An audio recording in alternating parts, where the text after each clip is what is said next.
An update from police tonight on the rash of armed carjackings all over Monroe County.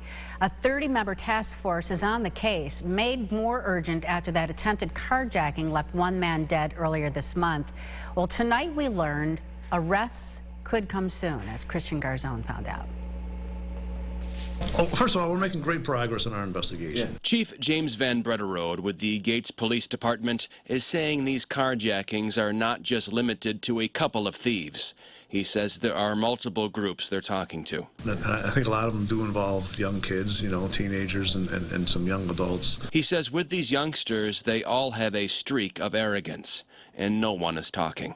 These kids are hardcore. Let me tell you, they're hardcore. He says the system is broken with juvenile justice, adding the general spike in violence is a, quote, black eye for the Rochester region. If you're going to let them run the streets, then this is exactly what we're getting. He's wondering if some of these crimes could have been prevented. A lot of kids are not going to school at all. They're not doing anything. He says until we can get control of crime in the county, everyone needs to remain vigilant. And, I think it's just not carjackings. I think there's just a lot of violent crime going on right now. And that was Christian Garzone reporting. Again, Gates police are hopeful arrests related to these carjackings will be coming, and we are told it will be in the next week or so.